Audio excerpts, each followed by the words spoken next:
మీ అందరికీ ప్రభునామమున నా హృదయపూర్వకమైన వందనాలు తెలియజేస్తూ, ఆది కాండంలో 28 అధ్యాయము 15వ వచనాన్ని ఒకసారి మనందరం చదువుకుందాం.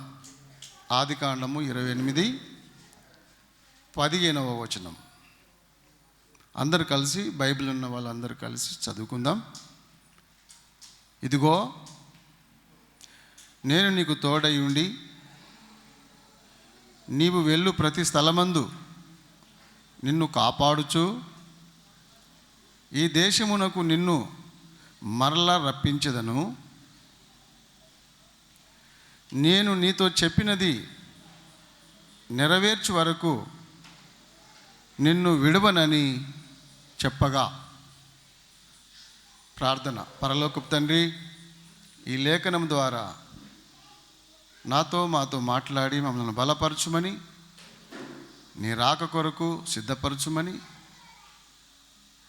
పురికొల్పి పునర్జీవింపజేయమని యేసు నామములో ప్రార్థిస్తున్నాను తండ్రి. ఆమెన్.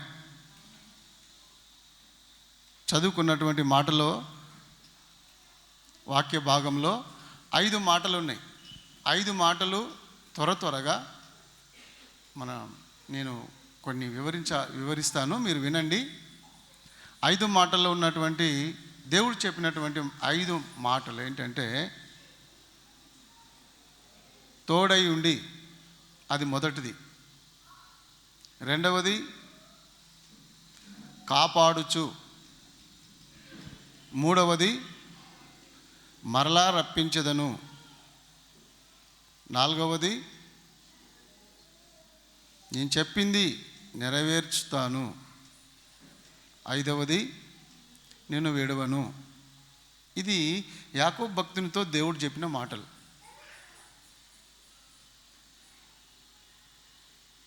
యాకోబు ప్రయాణం. యాకోబు ప్రయాణం చేస్తున్నటువంటి సమయంలో దేవుడు యాకోబుకు చెప్పిన మాటలు ఇవి.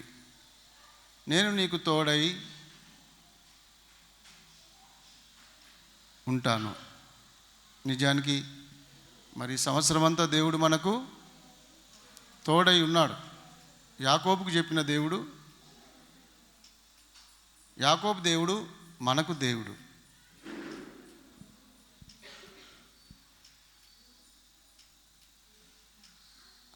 ఆయన మనకు తోడై ఉన్నాడు. యాకోబుకు తోడై ఉన్నాడు. మనకు తోడై ఉండి గతించిన ఈ సంవత్సరం అంతా కూడా ఆయన మనల్ని కాపాడిండు అన్న మాటను మనం జ్ఞాపకం చేసుకుంటున్నాం. ఈ సందర్భంలో దేవునికి కృతజ్ఞతలు మనం చెప్పాలి. స్తోత్రం చెప్దాం ఒకసారి. హల్లెలూయా. యాకోబుకు ఆయన తోడై ఉన్నాడు. ఎప్పుడు? యాకోబు ఎక్కడ వెళ్ళాడు? యాకోబుకు ఒక సమస్య వచ్చింది. యాకోబుకు ఒక సమస్య వచ్చింది. ఎవరితోటి వచ్చింది? వాళ్ళ అన్నయ్యతో వచ్చింది. అన్నయ్య యాకోబుని చంపడానికి ప్రయత్నం చేశాడు. అన్న తమ్మిని చంపడానికి ప్రయత్నం చేశాడు. ఎందుకు చంపడానికి ప్రయత్నం చేశాడు? తమ్ముడు అన్నని మోసం చేశాడు. తమ్ముడు అన్నని మోసం చేశాడు. అన్నకు అన్యాయం చేశాడు. కాబట్టి అన్న అనుకున్నాడు ఈయనను చంపుదామని. ఈ సంగతి వాళ్ళ మమ్మీకి తెలిసింది, వాళ్ళ అమ్మకి తెలిసింది. వాళ్ళ అమ్మ పేరేంటో మీకు తెలుసుగా, రిబికా. వాళ్ళ అమ్మకు తెలియగానే చిన్న కొడుకుకి చెప్పింది, బిడ్డా నువ్వు ఇక్కడ ఉంటే నీ అన్న నిన్ను చంపేస్తాడు, నీ ప్రాణానికి హాని ఉంది, బిడ్డా నీవు చావడం నాకు ఇష్టం లేదు, నువ్వు ఎట్లయినా బ్రతకాలరా అని చిన్న కొడుకు మీద తల్లికి చాలా ప్రేమ. ఆ చిన్న కొడుకు మరణాన్ని తప్పించడానికి తల్లి యాకోబుకి చెప్పింది, ఒక ఆలోచన చెప్పింది. బిడ్డా నీ మామయ్య దగ్గరికి వెళ్ళు. ఎక్కడికి వెళ్ళు? ఆరానుకి వెళ్ళు. ఆరానుకి వెళ్ళు, పద్దనారామునకు వెళ్ళు. బేర్షేబా నుండి, వాళ్ళు బేర్షేబాలో ఉన్నారు, బేర్షేబా ప్రాంతంలో నివాసం చేస్తున్నారు ఆ టైంలో. అప్పుడు వాళ్ళ అమ్మ చెప్పింది, ఈ బేర్షేబా నుండి ఆరానుకి వెళ్ళు, పద్దనారామునకు వెళ్ళు, అక్కడ నీ మేనమామ ఉంటాడు, అక్కడ కొన్ని రోజులు దాగుండు, మీ అన్నయ్య కోపం పోయే వరకు అక్కడ నువ్వు ఉండాలి బిడ్డ అని తల్లి కొడుకుకి సలహా ఇచ్చింది. తల్లి మాట ప్రకారము యాకోబు ప్రయాణం మొదలుపెట్టాడు. ఆ ప్రయాణం మొదలు పెడుతున్నప్పుడు దేవుని యొక్క వాగ్దానాలు గుర్తు చేసుకున్నాడు ఆయన. ఇదే వాగ్దానాలు అన్నమాట. చూడండి మీరు బైబిల్లో ఏం చెప్పాడు దేవుడు?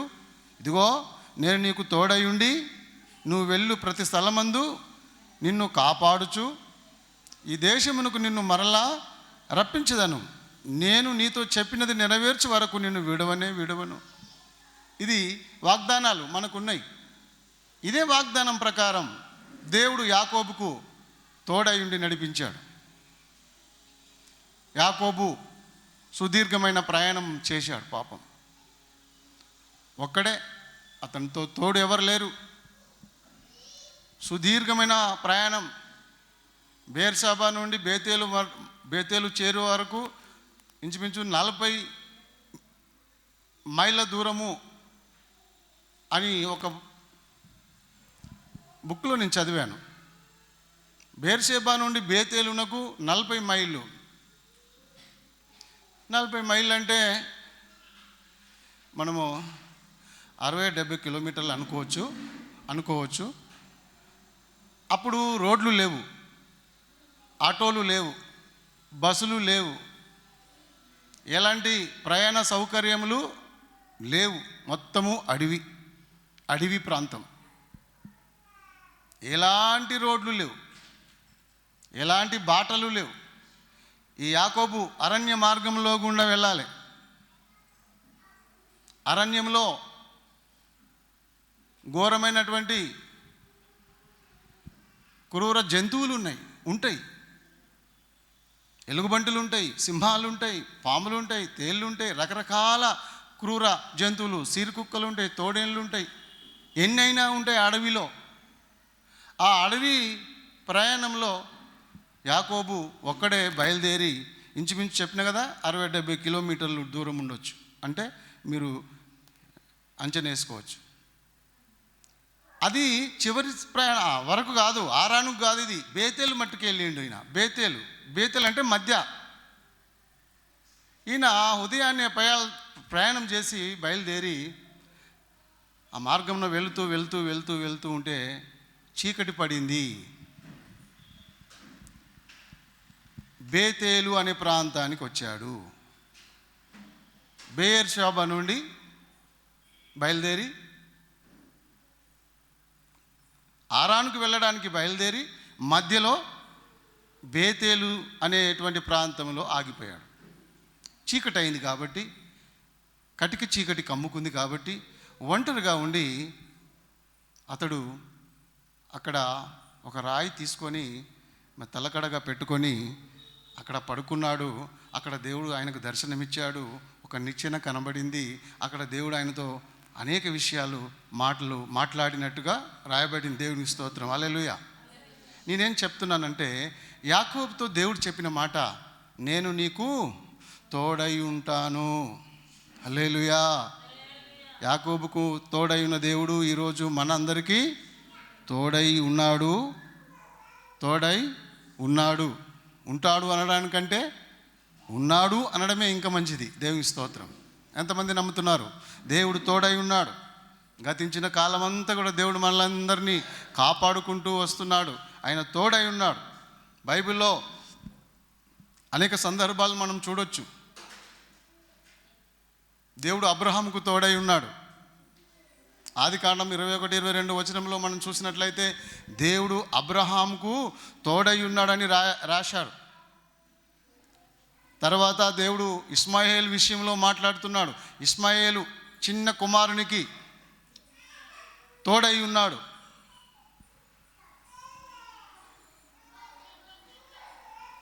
అబ్రహాంకు తోడై ఉన్నాడు, ఇస్మాయేల్కు తోడై ఉన్నాడు, ఇస్సాకునకు తోడై ఉన్నాడు. దేవుడు ఇస్సాకుతో దేవుడు మాట్లాడాడు.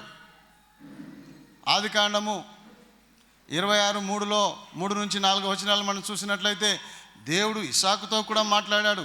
నేను నీకు తోడై ఉంటాను, ఈ దేశమందు పరవశివై ఉండుము, నేను నీకు తోడై ఉండి. ఆగండి, ఇట్లా చెప్పుకుంటూ పోవాలంటే బైబిల్లో అనేక మందికి భక్తులకు దేవుడు తోడుగా ఉన్నాడు. హల్లెలూయా.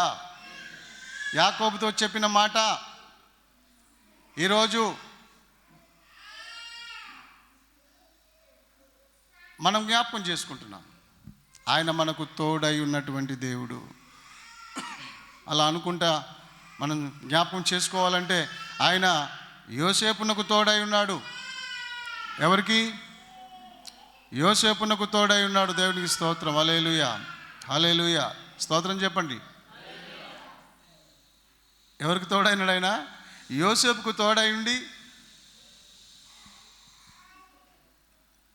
గోతిలో పడేసినప్పుడు, జైల్లో వేసినప్పుడు అనేక సందర్భాలలో దేవుడు యోసేపుకు తోడై ఉన్నాడని ఫరో కూడా గుర్తించాడు. అతడు వెళ్ళిన చోటనెల్లా ఆశీర్వాదం వస్తుందని ఫరో కూడా తెలుసుకున్నాడు. యోసేపుకు దేవుడు తోడై ఉండి గొప్ప విజయాన్ని, ఘన విజయాన్ని యోసేపునకిచ్చి ఐగుప్తుకే రాజుగా చేశాడు.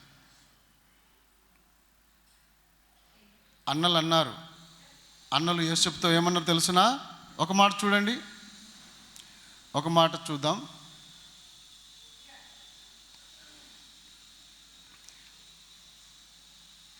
దేవుడు మోషకు తోడుగా ఉన్నాడు. యోసేపునకు 29 ఆదికాండం 29 2వ వచనము 3వ వచనము 23వ వచనం మనం చూసినట్లయితే దేవుడు యోసేపు అనేటువంటి భక్తునికి తోడుగా ఉండి ఆయనకు జయం ఇచ్చాడు. మోషకు తోడై ఉన్నాడు. మోష భక్తునికి దేవుడు తోడై ఉన్నాడు. యెహోషువకు తోడై ఉన్నాడు. యెహోషువ గ్రంథం మనం చూడొచ్చు. యెహోషువ గ్రంథం 1వ అధ్యాయము 1-5 వచనాలు చూస్తే దేవుడు మోషకు తోడై ఉన్నట్టు యెహోషువకు కూడా తోడై ఉన్నానని వాగ్దానం చేశాడు. ఇవన్నీ మనం గుర్తు చేసుకోవచ్చు. ఈ సందర్భంలో యాకోబుకు చేసిన వాగ్దానము మనందరికీ వర్తించిందే. అనేక మంది భక్తులకు అనేక సందర్భాల్లో దేవుడు తోడై ఉండి నడిపించాడు. ఈరోజు ఆయన మనల్ని కూడా నడిపించాడు, నడిపిస్తాడు. హల్లెలూయా. ఆయన మనకు తోడై ఉండేటువంటి దేవుడు. ఇది మొదటి మాట. నేను నీకు తోడై ఉండి నీవు వెళ్ళు ప్రతి స్థలమందు నిన్ను కాపాడుచు అనేది రెండవ మాట. తల్లి తన కన్న బిడ్డలను మరుచునేమో కానీ దేవుడు నిన్ను ఎన్నడూ మరవడు. ఆయన నిన్ను విడవడు. ఆయన నిన్ను కాపాడుటకు ముందున్నటువంటి దేవుడు. మన దేవుడు కాపాడే దేవుడు. కాపాడుచు, యాకోబుతో చెప్పిన రెండవ మాట, నిన్ను నేను కాపాడుతాను. అందుకనే ఇశ్రాయేలును కాపాడువాడు కునుకడు, నిద్రపోడు. మన దేవుడు ఎన్నడూ కూడా నిద్రపోయే దేవుడు కాదు.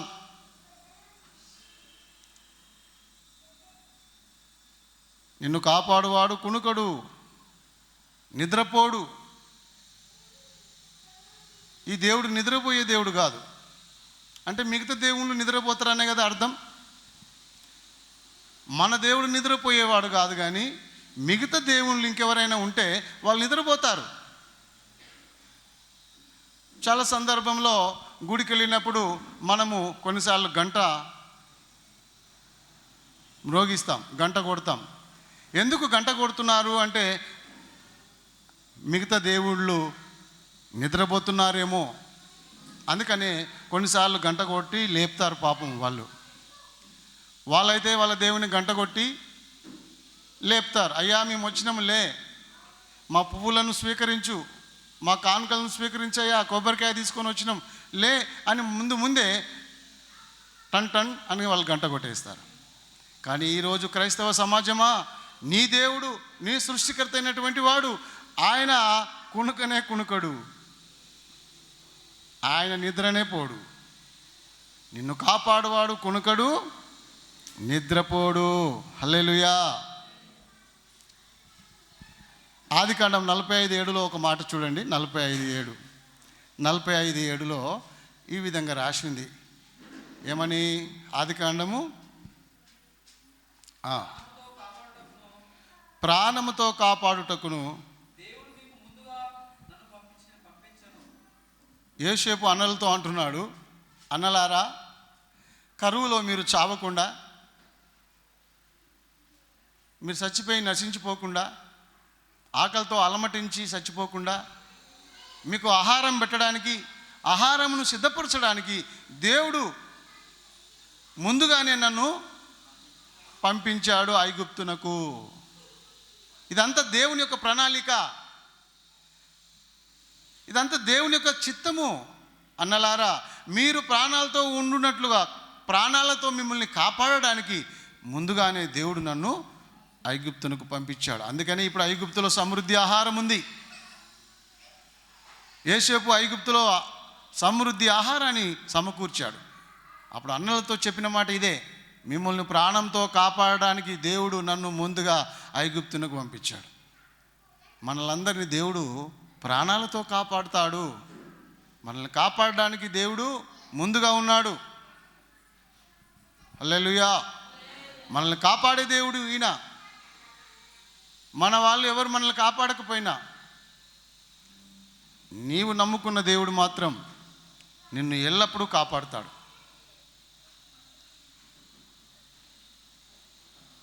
కంటి పాప వలె నిన్ను కాపాడుతాను అని వాగ్దానం ఉంది.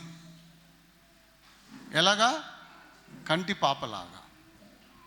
తల్లి కన్నా, తండ్రి కన్నా, బంధుమిత్రుల కన్నా, అందరికన్నా, అన్నదమ్ములందరికన్నా ఆయన నీకు తోడుగా ఉంటాడు.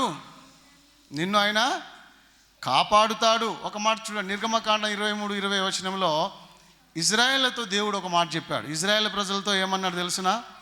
ఇజ్రాయేల్ 23, నిర్గమకాండం 23:20 వచనం. ఇదిగో త్రోవలో మిమ్మల్ని కాపాడి నేను సిద్ధపరిచిన చోటుకు నిన్ను రప్పించుటకు ఒక దూతను నీకు ముందుగానే పంపుచున్నాను. హల్లెలూయా. ఎంత మంచి దేవుడు మన దేవుడు అంటే, ఎలాంటి అపాయం జరగకుండా, ఒకవేళ అపాయం వచ్చినా దాన్ని తప్పించి బహుజాగ్రత్తగా ఒక తల్లి చంటి బిడ్డని ఎలాగ చూసుకుంటుందో అంతకంటే ఎక్కువగా దేవుడు తన నమ్ముకున్న బిడ్డల పట్ల ఆయన అంత నమ్మకంగా ఉన్నాడు కాపాడడానికి. నా దూతను ముందుగానే పంపిస్తున్నా నీ దగ్గరికి, త్రోవలో నిన్ను కాపాడడానికి. మొన్న త్రోవలో డేవిడ్కి అపాయం జరిగింది, కానీ దేవుడు కాపాడిండు. దేవుడికి స్తోత్రం చెప్పండి. దేవుడు కాపాడుతాడన్నమాట. అపాయాలు వచ్చినప్పుడు, శ్రమలు వచ్చినప్పుడు దేవుడు వెంటనే ఆదుకుంటాడు, జోక్యం చేసుకుంటాడు. మనం ఆయన బిడ్డలం కాబట్టి, ఆయన నమ్ముకున్నాం కాబట్టి, ఆయన స్వరక్తం ఇచ్చి మనల్ని సంపాదించుకున్నాడు కాబట్టి ఆయన ఎంత జాగ్రత్తగా మనల్ని చూసుకుంటాడు. హల్లెలూయా. ఇజ్రాయేలుతో ఆయన చెప్తున్నాడు, త్రోవలో మీరు వెళ్తున్నప్పుడు నేను మిమ్మల్ని కాపాడడానికి నా దూతను ముందుగానే పంపించాను. ఇజ్రాయేలుతో దేవుడు చెప్తున్న మాట అన్నమాట. ఒక మాట చూడండి, సమూయేలు 2వ గ్రంథంలో, సమూయేలు 2వ గ్రంథము 8-6 వచనంలో, 8వ అధ్యాయము 6వ వచనంలో దావీదును గూర్చి రాయబడింది.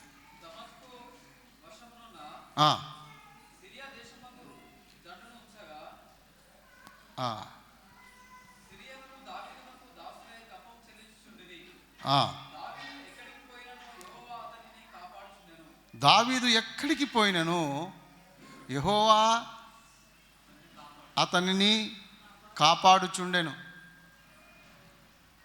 దావీదు ఎక్కడికి వెళ్ళినా కూడా దేవుని కాపుదల ఉంది. ఈరోజు మనం కూడా మరి ఎక్కడెక్కడో వెళ్ళొస్తూ ఉంటాం, మన పనుల నిమిత్తమై ప్రయాణాలు చేస్తూనే ఉంటున్నాం. మరి సురక్షితమైన ప్రయాణం జరుగుతుందంటే అది దేవుని కృప. దేవుడు తన దూతను పంపించి మనల్ని కాపాడుతున్నాడని మనం గుర్తు చేసుకోవాలి. ఆయన సన్నిధి మనతో ఉందని గుర్తు చేసుకోవాలి. ఆయన మనం చూస్తున్నాడని గుర్తు చేసుకోవాలి.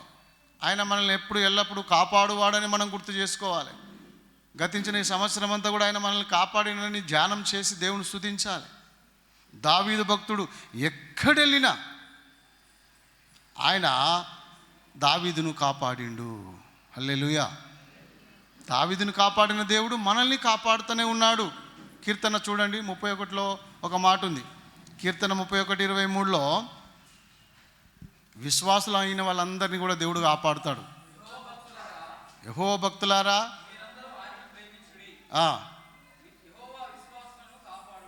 యెహోవా విశ్వాసులను, ఆమేన్, హల్లెలూయా. ఏం క్రీస్తుదాసు, ఎవరిని కాపాడుతాడు ఆయన? అంటే ఏం లేదా? విశ్వాసులను. దావీదును మాత్రమే కాదు, యాకోబును మాత్రమే కాదు, ఆయన ఎవరిని కాపాడుతాడంటే విశ్వాసులను. ఎవరైతే యేసునందు విశ్వాసం ఉంచారో, నమ్మి బాప్తిసం పొందారో వాళ్ళందరినీ కూడా దేవుడు ప్రతినిత్యం అనుక్షణం కంటి రెప్పల కాపాడేటువంటి దేవుడికి స్తోత్రం చెప్పుదాం. హల్లెలూయా, హల్లెలూయా. విశ్వాసులను కాపాడుతాడు. ఇంకో మాట రాసింది కీర్తన గ్రంథంలో 146 9వ వచనం. కీర్తన గ్రంథంలో 146 9వ వచనంలో ఏముందంటే పరదేశులను కాపాడుతాడు. పరదేశులను కాపాడువాడు. తండ్రి లేనటువంటి వారిని, విధవరులను కూడా ఆయన ఆదరించే దేవుడు. వారిని కాపాడే దేవుడు. స్థానికులని కాదు, పరదేశులను. ఈ ఊరు నుండి ఆ ఊరికి, ఆ ఊరు నుండి ఈ ఊరికి పర్యటన చేస్తూ, భిక్షమెత్తుకుంటూ జీవనోపాధి చేస్తున్నటువంటి పేదలకు, బీదలకు, పరదేశులకు, దేశం కాని దేశం నుండి దేశం కాని దేశానికి వచ్చి కొంతమంది బతుకుతుంటారు, జీవనోపాధి కోసం వస్తారు. అట్లాంటి వారికి దేవుడు కాపాడుతాడు. ఏ దేశం నుండో వచ్చి ఇక్కడ చెట్టు కింద ఉంటారు కొంతమంది పాత బిల్డింగ్లో ఉంటారు, కొంతమంది ఎక్కడో తలదాచుకోవడానికి బస్ స్టాండ్లో, ఎక్కడో చెట్టు కింద, ఎక్కడెక్కడో నివాసం చేస్తుంటేనట దేవుడు వారిని కాపాడుతాడట. స్తోత్రం చెప్పండి. నేను కూడా అటువంటి ప్రయాణం చేసిన నా జీవితంలో. చెట్ల కింద పడుకున్న రోజులున్నాయి, పాత మసీదులో పండుకున్న రోజులున్నాయి, పాత దెయ్యాలున్న కొంపలో పండుకున్న రోజులున్నాయి. ఎడారిలో, ఏమయ్యా క్రీస్తుదాసు నవ్వుతున్నావు? ఎన్నో స్థలాలలో పండుకున్నప్పుడు దేవుడు నన్ను కాపాడిండు. హల్లెలూయా. ఎన్నో అపాయాలు వచ్చినప్పుడు ఆయన నన్ను కాపాడాడు. అప్పుడు కరెంటు వెలుగు లేదు, దీపము లేదు, కందిలి వెలుగు లేదు, చీకట్లో తేళ్ళు, పాములు, ఎన్నో విష జంతువులు కరిచి చంపేసేటువంటి పరిస్థితుల్లో కూడా ఆయన నన్ను కాపాడిండని ఈరోజు నేను గుర్తు చేసుకొని దేవుని స్తోత్రం చెప్తున్నా. హల్లెలూయా. నా తల్లి గర్భమున పుట్టినది మొదలుకొని ఇప్పటి వరకు ఎన్ని అపాయములో, ఎన్ని ప్రాణగండాలో, ఎన్ని చెప్పలేను, అవన్నీ కూడా తప్పించి ఈరోజు క్షేమంగా ఇక్కడ నిలబెట్టి ఉన్నాడంటే ఆయనకు వందల, వేల, లక్షల, కోట్లాది స్తోత్రము కలుగునుగాక. ఆమేన్. ఎంత స్తుతించిన ఆ దేవుని, ఆయనకు మనం రుణస్థులమే, వందనస్థులమే. ప్రైజ్ లార్డ్ చెప్పండి. ఎవరంగా కాపాడవాడైనా పరదేశులను, దేశం కాని దేశానికి వచ్చి బతుకుతారు కదా, పాపం దిక్కులేనటువంటి పరిస్థితి. అట్లాంటి వారికి కూడా ఆయన కొన్నిసార్లు కాపాడుతాడు. వారిలో నేనొక్కని. హల్లెలూయా. నేను కూడా పరదేశినే. ఈ ప్రాంతానికి పరదేశిగా వచ్చి మరి కష్టపడుతున్నటువంటి రోజులు, తినడానికి తిండి లేని రోజులు ఈ ప్రాంతంకి వచ్చినప్పుడు ఏమంటావు? పిల్లలకి కూడా సరి అయిన భోజనం పెట్టలేని పరిస్థితి ఈ ప్రాంతానికి నేను వచ్చినప్పుడు 2001లో వచ్చాను. ఆ 2001లో భయంకరమైనటువంటి శ్రమలు, కష్టాలు నేను అనుభవించాను. తినడానికి బియ్యం లేని పరిస్థితి, పాలు తాగడానికి లేని పరిస్థితి. ఒక ఆయన పాలు ఉద్దర పోసిపోతే అందులో చక్కెర తెచ్చుకోవడానికి పైసలు లేవు. చక్కెర, ఎవరైనా ఐస్ క్రీమ్ తీసుకొని వస్తే మా పిల్లలు వినకుండా డోరు పెట్టిన రోజులు ఉన్నాయి. ఐస్ క్రీమ్ అనే స్వరం పిల్లలు వినకుండా ఏదో కంజరగొట్టి పాట పాడుతున్నా. అంటే అలాంటి బీద పరిస్థితిలో నేను ఈ ప్రాంతానికి వచ్చి మరి ఈ స్థలం కొన్నప్పుడు వేరే ఇంట్లో నేను రెంట్కున్నాను. 350 రూపాయలు కిరాయి. మా రూమ్ రెంటు 350 రూపాయలు. అది ఎంత ఉంటుందంటే ఒక మంచం పడుతుంది, రేకులతో ఉంది రూము. 350 రూపాయలు. మరి అక్కడ పాములు, తేళ్ళు వచ్చి పక్కన పడుకోవడం నేను కళ్ళారా చూశాను. మా పక్కన వస్తుండే పాములు. అట్లాంటి స్థలంలో నేను ప్రార్థన చేస్తున్నప్పుడు దేవుడు ఈ స్థలం ఆయనని నాకు చూపించాడు. ఆయన దున్నుతున్నాడు, అక్కడికి వెళ్ళు, చర్చి కొరకు స్థలం అడుగు, నేను ఇప్పిస్తా అన్నాడు దేవుడు. ఇక్కడ వచ్చి మధ్యాహ్నం దేవుడు నాతో మాట్లాడు, మిట్ట మధ్యాహ్నం దేవుడు నాతో మాట్లాడు. దిగ్గున లేచి పడుకున్నాను, దిగ్గున లేచి వస్తే ఒక ఆయన దున్నుతున్నాడు నాగలి. ఇదంతా చెరుకు తోట ఉండే, ఇదంతా పొలం ఉండే. అక్కడ వచ్చి నమస్తే అని మాట్లాడి ఆయన కూడా నమస్తే అన్నాడు. ఎవరు అంటే నేను పాస్టర్ని ఇట్లా వచ్చానంటే ఆయన కూడా అన్నాడు నేను కూడా చర్చికి వెళ్తా అని. ఆయనతో చెప్పాను, అయ్యా మాకు ఒక 2 గుంటలు చర్చికి కావాలి, ఇస్తావా అని అడిగా. ఆయన ఆలోచించి ఇస్తా పాస్టర్ అన్నాడు. ఎందుకు ఇస్తానంటే ఇది పట్ట కాదు, చాలామంది ఇది కొనుక్కొని వదిలిపెట్టిపోయారంట. ఇదే స్థలం. ఇక్కడ చాలామంది ఉన్నారుగా తెలిసిన పెద్ద మనుషులు, వాళ్ళు కొనుక్కొని కూడా రిటర్న్ చేశారు ఈ స్థలాన్ని భయపడి. పైసలు వేస్ట్, గవర్నమెంట్ స్థలం గుంజుకుంటారని. ఆయన నాకు ఇస్తాడు. ఒక బాండ్ పేపర్ తెచ్చుకొని రాసుకున్నాం, 35,000కు ఒక గుంట. చివరికి పంచాయతీ ఆఫీస్కి పోతే ఇది పట్ట కాదు, ఎందుకు కొన్నారు ఇదని అందరు నన్ను తిట్టిరు. ఆ రోజుల్లో 35 అంటే 70,000 అంటే 70 లక్షలతో సమానమే. 1000 1 లక్షతో సమానం ఆ రోజుల్లో. మరి కొనుక్కున్నాక అందరు అన్నారు ఇది పోతుంది, ఎందుకు కొన్నామని అన్నారు. ప్రార్థన చేసినాక అద్భుతంగా, ఆశ్చర్యకరంగా దేవుడు ఈ స్థలానికి పర్మిషన్ ఇచ్చాడు. పట్ట అయింది ఇప్పుడు. ఇది దేవుని స్తోత్రం, హల్లెలూయా. స్థలాలన్నీ కూడా ఇప్పుడు పట్ట ఇల్లు కట్టుకున్నారు. నాకు అప్పుడు ఆయన ½ ఎకర్ ఇచ్చాడు, అక్కడి నుంచి అక్కడ ½ ఎకర్ ఇచ్చాడు. కానీ నా దగ్గర డబ్బులు లేక అది నేను తీసుకోలేకపోయాను. 2 గుంటలు కొనడానికే 7 చెర్ల నీళ్ళు తాగిన. నా దగ్గర ఎక్కడి ఈ పైసలు? 70,000 2000 సంవత్సరంలో 70,000 నా దగ్గర ఎక్కడి? తినటానికే తిండి లేదని ఏడుస్తున్నా ఆ రూమ్లా.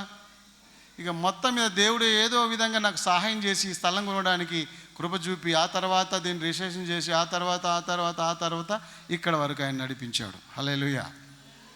ఇదంతా ఆయన తోడై ఉండి కాపాడి. ఎందుకు చెప్తున్నానంటే ఈ స్థలం గురించి, ఇక్కడ ఎలత తడకలతో గురిసేసుకున్నా. ఎలత తడకలతో గురిసేస్తే ఆ గురిసెలోనే మేము నివాసం చేస్తే పాములు, ఎన్ని రకాల పాములో మా సాప కింద. ఇది సత్యం చెప్తున్నా. పులిపీఠం కాడ నిలబడి మీకు అబద్ధం చెప్పవలసిన అవసరం నాకేం మాత్రం లేదు. ఆ సాప కింద తెల్లారి చూస్తే సుట్టలు చేసుకొని పండుకుంటుండే పాములు. ఇదంతా పొలం కాబట్టి. ఈ పక్కనే కొంతమంది మనుషులను చంపేసి ఈ కంటి హాస్పిటల్ అంతా అడవిగా ఉండే. ఆడపిల్లల్ని పెట్టుకొని అందమైన భార్యను పెట్టుకొని నవ్వకండి. ఈ ఒంటరి నివాసం చేయడం ఎంత కష్టమైందో మీరు చూడండి. నన్ను చంపేతురు అబ్రహాంలాగా. శారా, నిన్ను బట్టి నన్ను చంపేస్తారే, నువ్వు చెల్లెవని చెప్పే. అట్లాంటి విష జంతువుల మధ్యలో దేవుడు నన్ను కాపాడిండు. హల్లెలూయా. ఈ సంవత్సరం చివరిలో ఉన్నాం కాబట్టి దేవుడు చేసిన మేళ్ళన్నీ మనం ప్రతిసారి గుర్తు చేసుకోవాలి. అదే కృతజ్ఞత అంటారు.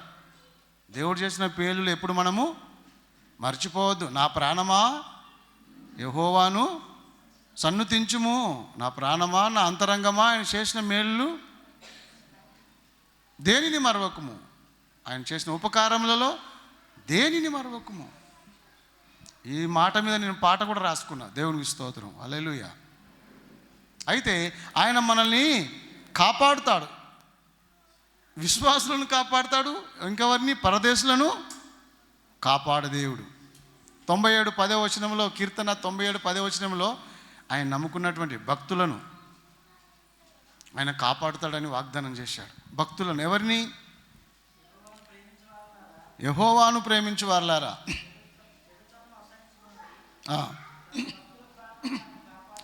తన భక్తుల ప్రాణమును ఆయన కాపాడుతున్నాడు. హల్లెలూయా. 116వ కీర్తన 6వ వచనంలో ఉంది, సాధువులైనటువంటి వారిని దేవుడు కాపాడుతున్నాడు. 116:6 యెహోవా సాధువులను కాపాడువాడు. నేను కృంగి ఉండగా ఆయన నన్ను రక్షించును. హల్లెలూయా. ఆయన సాధులను కాపాడువాడు, విశ్వాసులను కాపాడువాడు, భక్తులను కాపాడువాడు. ఇజ్రాయేల్ ప్రజలందరికీ చెప్పిండు ఆయన, నేను మీరు త్రొవ్వలో వెళుతున్నప్పుడు నా దూతను మీకు ముందుగా పంపిస్తా, నా దూత మిమ్మల్ని కాపాడుతుంది. అనేక సందర్భంలో అనేక మంది భక్తులు శ్రమల్లో కష్టాల్లో ఉన్నప్పుడు ఆ దేవుడు వచ్చి కాపాడిండు. అగ్నిగుండం నుంచి కాపాడిండు, సింహం బోన్ల నుంచి కాపాడిండు. శ్రమలన్నిటిలో, నాకు కలిగిన శ్రమలన్నిటిలో ఆయన నన్ను కాపాడిండు. మళ్ళందరినీ కాపాడే దేవుడు ఈ దేవుడు. 33:18 ఉంది, కరువులో మిమ్మల్ని కాపాడుతా. కరువులో అందరికి కరువు వస్తే తన బిడ్డలకి కరువు రానియడు ఆయన. ఎప్పుడు కాపాడుతాడంట ఆయన? వారి ప్రాణమును మరణము నుండి తప్పిస్తాను, కరువులో కూడా వారిని సజీవులుగా కాపాడుదును. ఇలా చెప్పుకుంటూ పోతే కాపాడే అనేటువంటి మాట విషయంలో చెప్పాలంటే ఎంతోమందిని కాపాడాడు. అవన్నీ కూడా చెప్పలేము, ఇప్పుడు సమయం లేదు. ఒకటి, ఆయన తోడై ఉంటాడు. రెండవది, ఆయన కాపాడుతాడు. మూడవ మాట ఏముంది దాంట్లో? మరలా తిరిగి రప్పించుదును. ఆదికాండం 28:15 మూడవ మాట. ఆదికాండం 28:15 మూడవ మాట మనము ధ్యానం చేస్తే ఏముంది తెలిసిన? దేశానికి మరలా నిన్ను, ఈ యాకోబుతో దేవుడు చెప్పిన మాట. యాకోబు ప్రయాణం చేసి పోతున్నాడు కదా, మళ్ళా నేను తీసుకొస్తా బిడ్డ, భయపడకు. నిజమే, ఈ మాట నాకు చాలా నచ్చింది, మీకు కూడా నచ్చుతుంది. ఎందుకంటే ఇంటి నుంచి పోయేవాడు ఇంటికి రావాలంటే భయంకరమైన రోజులు ఇవి. చాలామంది ఇంటి నుంచి పోతారు, మళ్ళీ ఇంటికి తిరిగి రారు. కొన్ని సందర్భాల్లో మీరు చూడండి, కొన్ని సందర్భాలు గుర్తు చేసుకోండి. ఇంటి నుంచి వెళ్ళిండా, ఇంకా ఇంటికి రాని వాళ్ళు ఎందరో. అవునా కాదా? ఈరోజు దేవుడు మనకు చేస్తున్న వాగ్దానం ఏంటి తెలిసిన? నువ్వు వెళ్ళు, మళ్ళా నేను రప్పిస్తా. ఇదెంత మంచి మాట. స్తోత్రం చెప్పండి. ఈరోజు బిజినెస్కి వెళ్తున్నాం దేవుడా అని, ఉద్యోగానికి వెళ్తున్నాం దేవుడా అని, ఊరికి వెళ్తున్నాం. ఆ పిల్లలు అల్లరి చేయకుండా చూడండి అమ్మా జరా. ఏమా బ్రదర్, సిస్టర్, ఎంత మంచి వాగ్దానమో ఇది. యాకోబు, అరణ్య మార్గమున నువ్వు వెళ్తున్నావు కదా, వెళ్ళు, నేను తిరిగి నిన్ను మళ్ళీ నీ దేశానికి, నీ ఇంటికి నీ స్వస్థలానికి, సొంత దేశానికి, స్వదేశానికి మరలా నిన్ను రప్పిస్తా అన్న మాట ఎంత మంచి మాటో. హల్లెలూయా. తిరిగి రప్పిస్తాను. నమ్మకం లేని రోజులు ఇవి. రేపేమైందో తెలియని రోజులు ఇవి. ఎక్కడేం జరుగుతాయో తెలియని రోజుల్లో మనం బ్రతుకుతున్నాం. ఎందరో ఇంటి నుంచి బయలుదేరి నడమనే చనిపోయారు. కొంతమంది ఎక్కడో వెళ్ళిపోయి ఎక్కడో చచ్చిపోయారు. తీర్థయాత్రలకు పోయిన వాళ్ళు ఎందరో చచ్చిపోయారు, ఇంటికి రాలేరు. పుణ్యక్షేత్రాలకు వెళ్ళిపోయిన వాళ్ళు చనిపోయారు. ఎందరో ఎక్కడెక్కడో ప్రయాణాలు చేసి చనిపోయారు. అవునా కాదా? కానీ దేవుని వాగ్దానం, తన బిడ్డలతో దేవుడు చేస్తున్న మాట ఏంటి తెలుసునా? నిన్ను తిరిగి నీ ఇంటికి రప్పిస్తా, నీ దేశానికి రప్పిస్తా, నీ స్వదేశానికి, నీ స్వస్థలానికి నేను తీసుకొస్తా. బిడ్డ, భయపడకు, నేను నీకు తోడై ఉండి నిన్ను కాపాడి నీ ఇంటికి రప్పిస్తానన్న మాట నాకు చాలా నచ్చింది. హల్లెలూయా. దేవునికి మహిమ కలుగును గాక. హల్లెలూయా. 2 దినవృత్తాంతముల గ్రంథంలో ఒక మాట గుర్తు చేసుకుందాం ఈ సందర్భంలో. 2 దినవృత్తాంతముల గ్రంథము 6:25.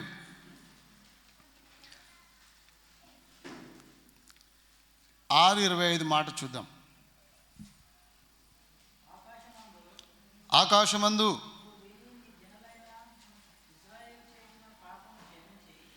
నీ జనులైన ఇశ్రాయేలు చేసిన పాపమును క్షమించి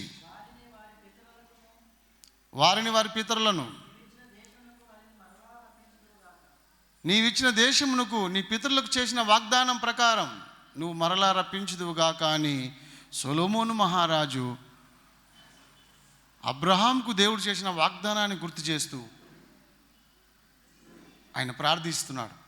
నువ్వు తిరిగి నీ జనాంగాన్ని, నీ ప్రజలను మరలా నువ్వు వాగ్దానం చేసిన దేశానికి రప్పించుదువుగాక.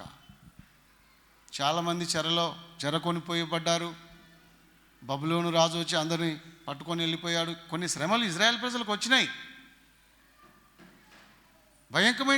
భయంకరమైనటువంటి శ్రమలు, కష్టాలు ఇజ్రాయెల్ ప్రజలకు వచ్చినాయి. ఒక సమయం వచ్చింది, దేవుడు తిరిగి మళ్ళా సొంత దేశానికి ఇజ్రాయెల్ ప్రజల్ని నడిపించాడు. హల్లెలూయా.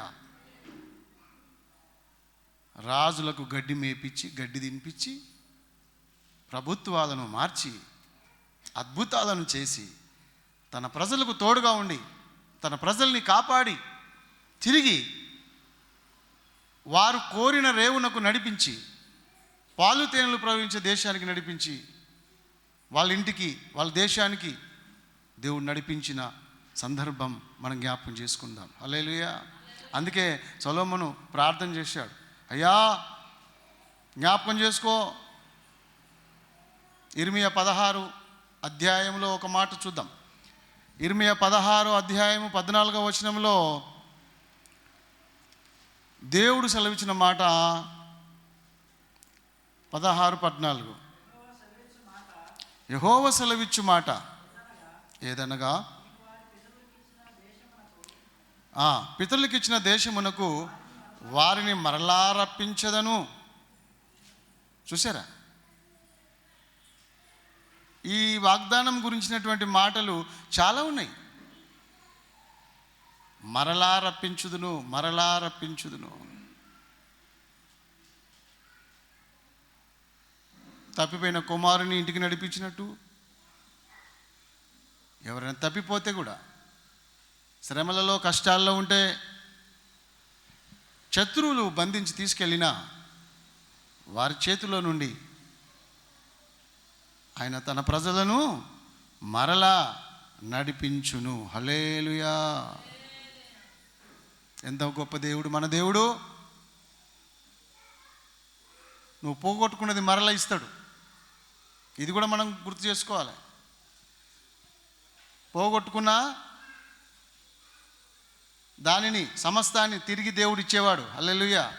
యోబు పోగొట్టుకుండు, పోయింది, మళ్ళీ ఇచ్చిండా లేదా? చెప్పరు? ఇచ్చిండు కదా, ఇస్తాడాయన, డబల్ ఇస్తాడాయన. ఆరోగ్యం ఇస్తాడు ఆయన, ఆర్థికంగా సహాయం చేస్తాడు ఆయన, ఆధ్యాత్మికంగా ఆయన నిన్ను బలపరుస్తాడు. నువ్వు ఏది కోల్పోయావో, ఏది పోగొట్టుకున్నావో, ఏది రాదనుకున్నావో మళ్ళీ తిరిగి ఆయన నీకు ఇచ్చే దేవుడు నీ దేవుడు. చనిపోయినా మరలా లేపే దేవుడు మన దేవుడు. హల్లెలూయా. ఈ మాట మీద ఏదైనా మనం చెప్పుకోవచ్చు. మంచి మాట, మరలా రప్పించుదును అనే మాట నాకు చాలా సంతోషం కలిగించింది.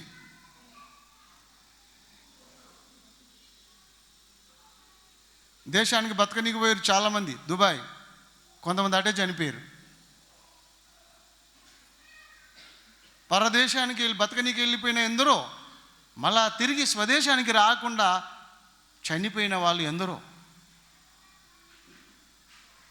కానీ దేవుడు తన బిడ్డలకు వాగ్దానం చేస్తున్నాడు, తను నమ్మిన బిడ్డలకు, తన్ను ఆశ్రయించినటువంటి వారికి, నిన్ను మరలా రప్పిస్తా, నీవు పోగొట్టుకున్నది మరలా నీకు డబల్ ఇస్తా, నీకేం కావాలో అవన్నీ కూడా నేను ఇస్తానని యాకోబుతో దేవుడు చెప్పిన మాటలే ఈ మాటలు.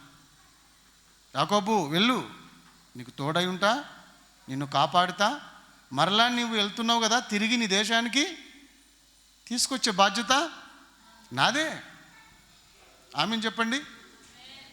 నీ పిల్లల భవిష్యత్తును బాగు చేసే దేవుడు, నీ కుటుంబాన్ని బాగు చేసే దేవుడు, నీ అవసరాలు తీర్చే దేవుడు ఈ దేవుడు. చింతించవలసిన అవసరమే లేదు. ఆయన వాగ్దానాలను గుర్తు చేసుకుంటే హాయిగా ఉంది, నెమ్మదిగా ఉంది, ధైర్యంగా ఉంది, సంతోషంగా ఉంది. ఆయన వాగ్దానాలను తలపోసుకుంటూ, ఆయన వాక్యమును జ్ఞాపకం చేసుకుంటూ మనం బ్రతకాలి. హల్లెలూయా. ఆయన చెప్తున్నాడు, నేను తిరిగి నిన్ను తీసుకువస్తాను. ఇంకో మాట కూడా ఆదరణకరమైన మాట దేవుడు చెప్పాడు, నేను మరలా వస్తా మీ దగ్గరికి అన్నాడు. మీకు స్థలం సిద్ధపరచడానికి వెళ్తున్నాను. స్థలం మీ అందరికీ సిద్ధపరిచిన తర్వాత తిరిగి మరలా మీ వద్దకు వచ్చి మిమ్మల్ని తీసుకొని వెళ్తాను. హల్లెలూయా. కొంతమంది అయితే చప్పట్లు కొడతారు, మీరు చప్పట్లు కొడతలేరు, హల్లెలూయా చెప్పట్లేదు. హల్లెలూయా. అవును కదా, ఆయన మరలా వస్తుండే యేసయ్య. శిష్యులతో ఆ రోజు అన్నాడు, ఆయన ఏ విధంగా వెళ్తున్నాడో మేఘాల ఆరోహణమైపోయాడు. చూస్తుండగానే ఆయన అంటున్నాడు, ఏ రీతిగా నేను వెళ్తున్నానో మళ్ళీ అదే రీతిగా తిరిగి వస్తాను, మిమ్మల్ని తీసుకువెళ్తాను. ఇప్పుడు ఒకటే మిగిలింది, ఆయన మరలా వస్తున్నాడు, ఆయన రాబోతున్నాడు, మరలా వస్తున్నాడు. మరల వచ్చినప్పుడు నువ్వు తాగుబోతుగా, తిట్టుబోతువుగా, నిద్రబోతువుగా, పాపిగా ఉంటే ప్రమాదము. మారు మనసు పొందాలి, పరిశుద్ధంగా బ్రతకాలి, నీతిగా బ్రతకాలి, యథార్థంగా బ్రతకాలి, ప్రభు మాటకు లోబడాలి, క్రమమైన జీవితాన్ని నేర్చుకోవాలి. అక్రమంగా భక్తి చేయొద్దు. అక్రమం చేయువారులారా మీరెవరో నేను మిమ్మల్ని ఎన్నడూ ఎరగను. గెట్ అవుట్, నరకం. Get out. గేట్ లోపలికి రానీకి లేదు, ఇక్కడ నీ పేరు లేదు. తాగుబోతుల లిస్టులో నీ పేరు ఉంది, పో. తిరుగుబోతుల లిస్టులో నీ పేరు ఉంది, పాపుల లిస్టులో నీ పేరు ఉంది, అబద్ధికుల లిస్టులో నీ పేరు ఉంది, పో. ఇక్కడ లేదు, మీరెవరో నేను ఎరగను, పొమ్మంటే ఆ రోజు ఎంత ఘోరం. ఎవరు నిన్ను రక్షించాలి, ఎవరు నిన్ను విడిపించాలి, ఎవరు నీ కొరకు రికమెండేషన్ చేయాలి, ఎవరు నీకు పరలోకం ఇవ్వాలి చెప్పండి. ఇప్పుడే కదా ఆ ప్రభు మనకు అవకాశం ఇచ్చాడు. ఇది కృపాకాలము. ఇప్పుడే మనం పశ్చాత్తాప్తులమై పాపాలు ఒప్పుకొని పరిశుద్ధమైన జీవితాన్ని జీవించడానికి, పందిలాగా 10 ఏళ్ళు బతకడం కంటే నందిలాగా 4 ఏళ్ళు బతకడమే మంచిది. దుర్మార్గుడుగా, పాపిగా కొన్ని ఏళ్ళు బతకడం కంటే నీతిమంతుడిగా 4 ఏళ్ళు బతకడమే మంచిది. యోహాను భక్తుడు అందరికంటే తక్కువ బతికిండు, ఎక్కువ సేవ చేసిండు. పౌలు భక్తుడు అందరికంటే వెనకసి రక్షింపడ్డాడు, తక్కువ బతికిండు, ఎక్కువ సేవ చేసిండు. ఎక్కువ బతికిన వాళ్ళు ఏం చేశారు? ఒక ఆయన 969 సంవత్సరాలు బతికిండట. ఒక ఆయన 969 9. తెలుసా ఆయన పేరు మీకు? మెతుశెల. బైబిల్లో ఎక్కువగా బతికిన వ్యక్తి పేరు మెతుశెల. 969 బతికిండు కానీ 0. మరి మెతుశెల నువ్వేం చేసినావయ్యా బ్రతికి అంటే, పెళ్లి చేసుకున్నా, పిల్లల్ని కన్నా. స్వార్థం, తన కోసమే బ్రతికిన మెతుశెల పెళ్లి చేసుకున్నంట, పిల్లల్ని కన్నాడంట, కొడుకులను కుమార్తెలను కన్నాడంట. గింతే రాసి ఉంది. ఒక సువార్త చేసినట్టు లేదు, ఒక మంచి పని చేసినట్టు లేదు, దేవునికి ఇష్టమైన పని చేసినట్టు లేదు. స్వార్థపూరితమైన బ్రతికి చచ్చిపోయి నరకంలో కూర్చుండు. ఏం లాభం చెప్పు? ఆయన కళ్ళ ముంగట పుట్టి దేవుని సేవ చేసి సువార్తను ప్రకటించి మంచి జీవితాన్ని జీవించి పరలోకం వెళ్ళి కూర్చుండు ఒక ఆయన. 1000 సంవత్సరాలు బతికిన ఆయన ఒక ఆయన, 30 సంవత్సరాలు బ్రతికిన ఆయన ఒక ఆయన. 30 సంవత్సరాలు బ్రతికిన ఆయన దేవుని రాజ్యంలో కూర్చుండు, 1000 సంవత్సరాలు బ్రతికిన ఆయన నరకంలో కాలుతుండు.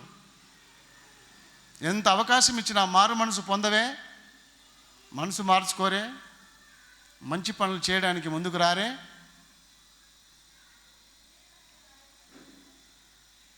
ఓకే, దేవుడు మనకు చేస్తున్న మాట ఏంటంటే, మరలా నేను మిమ్మల్ని మీ స్వదేశానికి నడిపిస్తాను ఇజ్రాయెల్ ప్రజలారా, నా బిడ్డలారా అని దేవుడు తన ప్రజలకి సెలవిచ్చాడు. మనకు కూడా అదే మాట వర్తిస్తుంది. నువ్వే ఎక్కడ వెళ్ళినా దేవుడు నిన్ను క్షేమంగా తీసుకొస్తాడు. హల్లెలూయా. దేవుడు మిమ్మల్ని క్షేమంగా నడిపించునుగాక, మరలా మీ ఇంటికి చేర్చునుగాక. ఇంట్లోకి వెళ్ళి బయటకు వెళ్ళినోడు మళ్ళీ ఇంట్లోకి వచ్చే నమ్మకమే లేని రోజులు ఇవి. అమ్మా, అట్లాంటి రోజుల్లో ఈ వాగ్దానం నమ్ముదాం, దేవుడే మనల్ని నడిపించునుగాక. 4వ మాట ఏముంది చెప్పండి? నేను నీతో చెప్పినట్లు చేస్తాను. ఏముంది నాయన అక్కడ? నేను నీతో చెప్పినది నెరవేర్చు వరకు. ఆహా, 4వ మాట ఏంటంటే, నేను చెప్పినది నెరవేరుస్తాను. మన దేవుడు ఎంత గొప్ప దేవుడు అంటే, చెప్పింది చేస్తాడు, చేసేదే చెప్తాడు. కొంతమంది చెప్తారు కానీ చెయ్యరు. కానీ యేసుప్రభు అలా కాదు, చెప్పింది చేస్తాడు, చేసేదే చెప్తాడు. దేవుడు చెప్పిన ఏ మాట అయినను నిరర్థకము కానేరదు అని రాసి ఉంది. దేవుడు చెప్పిన ఏ మాట అయినను నిరర్థకము కానేరదు. లూకా సువార్త 1:35 ఈ మాట ఉందనుకుంటా, 35, 31. దేవుడు చెప్పిన మాట 37. లూకా సువార్త 1:37 ఉంది. దేవుడు చెప్పిన ఏ మాట అయినను నిరర్థకము కానేరదు, అబద్ధం కాదు, అది సత్యమే. హల్లెలూయా. నేను చెప్పింది నెరవేరుస్తా. దేవుడు ఏ వాగ్దానాలు అయితే మనకిచ్చిండో అవి నెరవేరుస్తాడు. మనం నమ్మాలి. ఆయన చెప్పింది చేసే దేవుడు. దేవునికి మహిమ కలుగును గాక. సంఖ్యాకాండంలో ఒక మాట ఉంది, 23:19. సంఖ్యాకాండము 23:19 అన్నాడు, అబద్ధమాడుటకు దేవుడు మానవుడు కాడు. సంఖ్యాకాండం 23:19 ఎవరైనా చూడండి, చదవండి.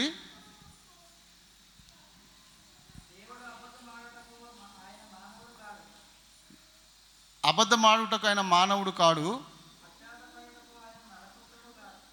పశ్చాత్తాపపడుటకు ఆయన నరపుత్రుడు కాడు. ఆయన చెప్పి చేయకుండునా, ఆయన మాట ఇచ్చి స్థాపించకుండునా. హల్లెలూయా.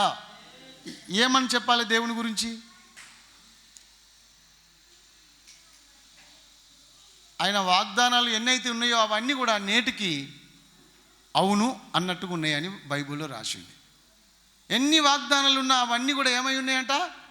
అవును అన్నట్టుగా ఉన్నవి అని భక్తులు చెప్పారు. అవును, నిజం. ఆయన చెప్పిన ప్రతి మాట నెరవేరుస్తాడు నీ జీవితంలో, నా జీవితంలో. యాకోబు జీవితంలో ఆయన చెప్పిన మాట 4వ మాట ఏంటంటే, నేను నీతో చెప్పిన నెరవేరుస్తాను యాకోబు. హల్లెలూయా. ఆయన చాలామంది భక్తులతో చెప్పాడు. ఆయన 1 రాజుల గ్రంథము 8:15 రాజుల గ్రంథం మొదటిది 8:15లో సొలొమోనుతో ఇట్లా అన్నాడు చూడండి ఒక మాట. నా తండ్రి అయిన దావీదు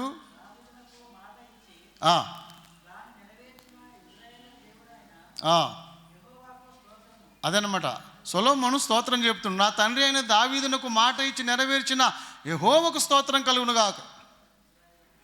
ఇశ్రాయేలు దేవుడైన యెహోవాకు స్తోత్రం కలుగునుగాక. ఆయన మాట ఇచ్చి నెరవేరుస్తాడని చాలా వాగ్దానాలు ఇక్కడ రాసి ఉన్నాయి. ఇప్పుడు అవన్నీ చదవలేను, మన సమయము సరిపోయింది కాబట్టి.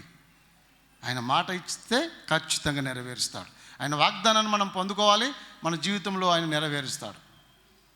ఆయన మాటలు ఎప్పుడు కూడా నిరర్థకము కావు, అబద్ధములు కావు. పిలిచిన దేవుడు నమ్మదగిన దేవుడు.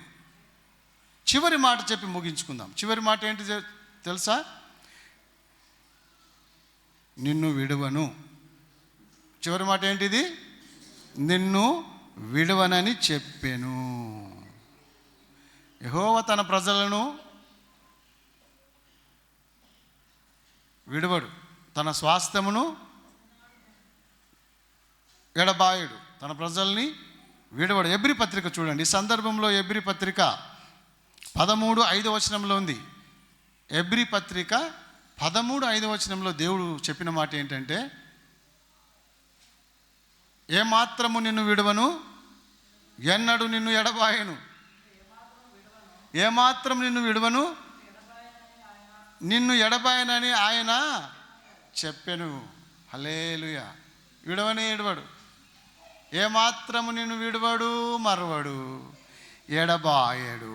ఈ సందర్భంలో అనేక వచనాలు కూడా మనకు ఉన్నాయి, కానీ ఇప్పుడు సమయం మన టైము సరిపోయింది కాబట్టి ప్రార్థన చేసుకుందాం. ఏమంటున్నాడంటే, ఇంకా యెహోషువ నిన్ను విడవను ఎడబాయని అని యెహోషువతో మోషేతో దేవుడు చెప్పిన మాటలు. ఆయన విడవడు. ఇంకో మాట చెప్పాలంటే యేసుప్రభు చివరి మాటలో మత్తయి సువార్త చివరి అధ్యాయం చివరిగా ఏం చెప్పాడు తెలుసునా? సదాకాలం నేను మీతో కూడా